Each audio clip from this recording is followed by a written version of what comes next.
So, new video.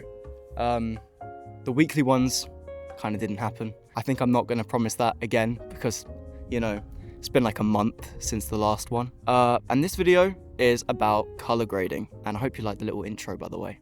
Made it myself with my two roommates. One of them's holding the camera right now, actually. But anyway, so just a little, disclaimer. Dehancer did send me their product out for a review and have given me a promotional code. That being said, everything I'm going to say in this video, I'm going to be completely honest, and yeah. Anyway, let's get into the color grading of this video that I made. So, first thing I'm going to start talking about is, well, what is this magical color grading software that I was using? And that is Dehancer.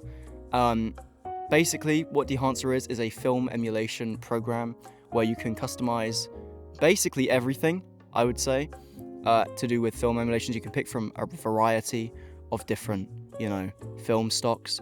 If you do end up actually getting it, by the way, it does obviously support me. I'm not trying to force you guys, but I do have a code. It's just Leon Gale. I'll put it up on screen if you do want to get it. But you make that decision yourself from the footage and from the video. Okay, so everything in the video is all natural lit. So it kind of gave me like a wide range of shots to color grade from. We had different parts of the day. Some of it was sunset, some of it was in bright sunlight, and then other bits were kind of that blue hour look to it. But yeah, so I went with a very kind of 16mm look, I think. I added a lot of halation, loads of grain, obviously, because we love grain.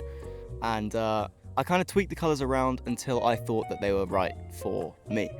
But you can get so many different looks out of Dehancer. It's not really just like a one look film emulation, which is why I do actually really like it. Like a lot of film emulation softwares or film power grades kind of give you one look, and well, some of them amazing.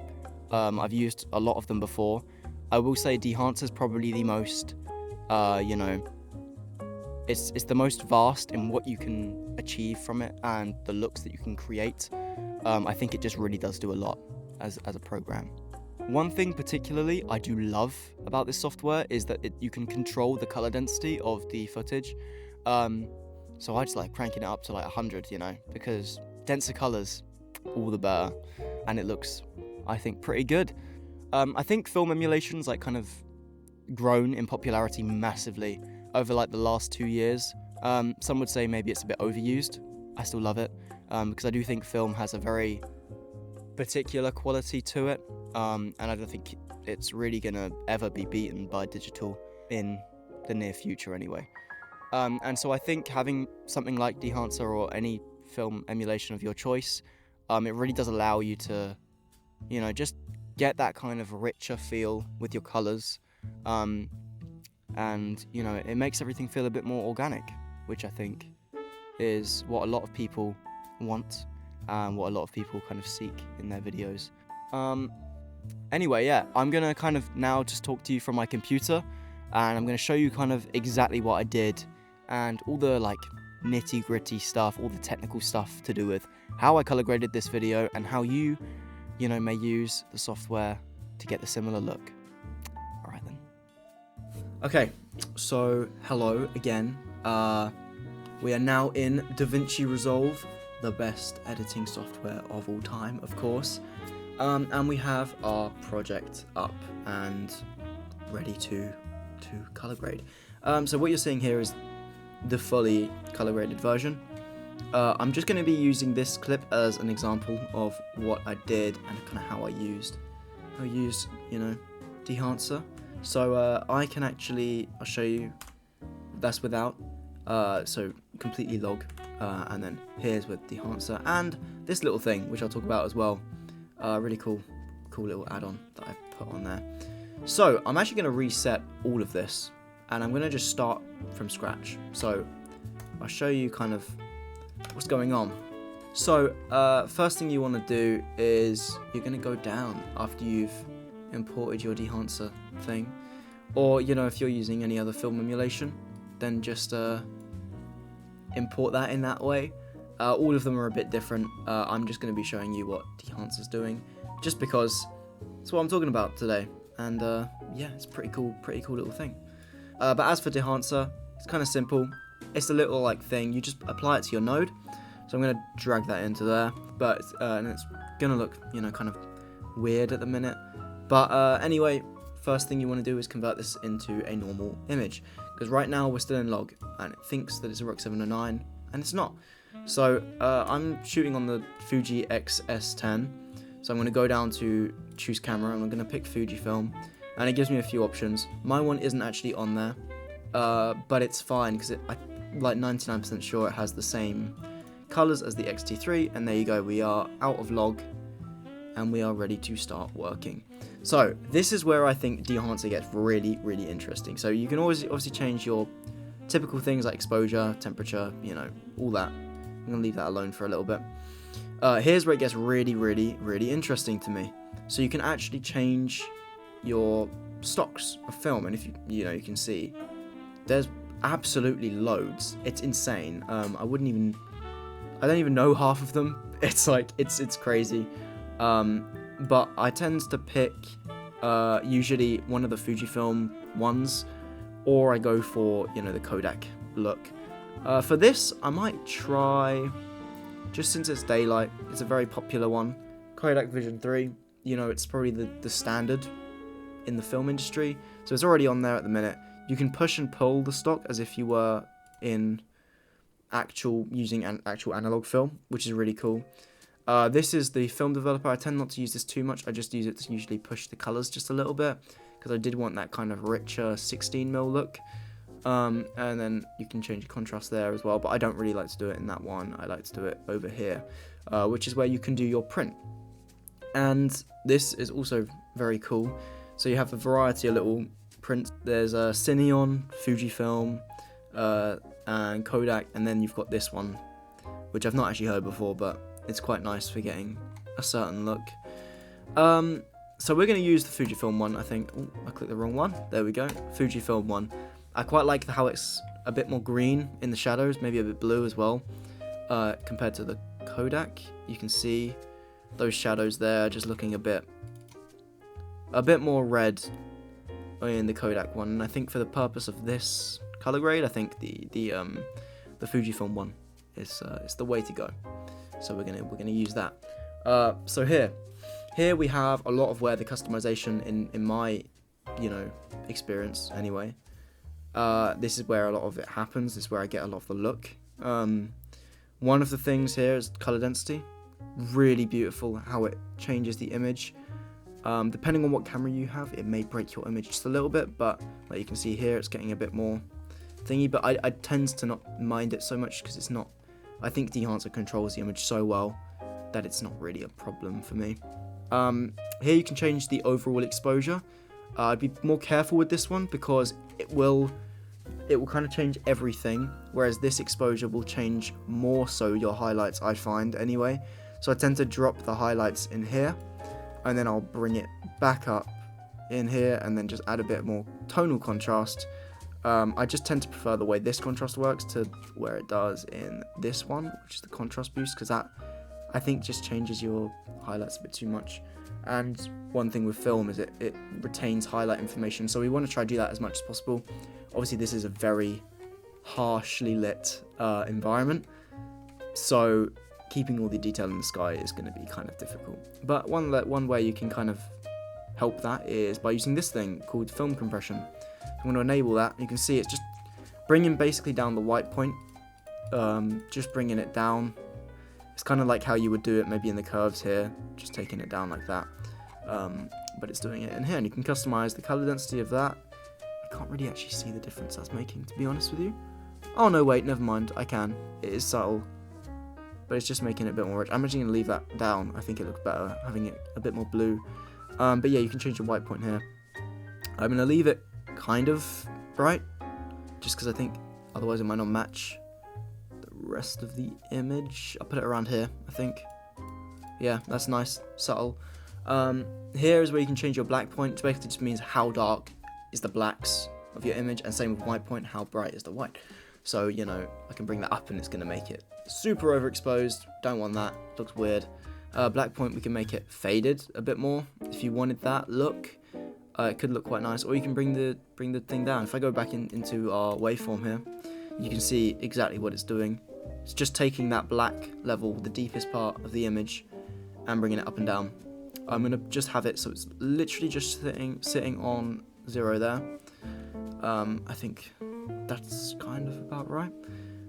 Here in the print, target white, I think it just means the temperature of your bright parts of your image, as far as I'm aware. I could be completely wrong with that, you know, feel free to correct it. I actually quite like it just a bit warm. Do I?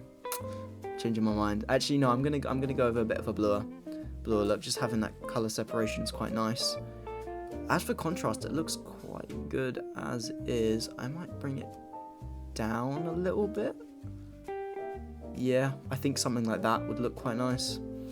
Color head's quite an interesting one. I tend not to use it too much because I think it can overwhelm the image just a little bit sometimes. I think it can look a bit more digital using it too much. But that being said, it is quite nice because you can just change, you know, a few things around. You can change the way the colors work with each other. I actually quite like how that's working there with the cyan. A bit of a push into the blues. You can also change your tone of your highlights and stuff like that. So I'm going to also push that into the blues, creating that color separation.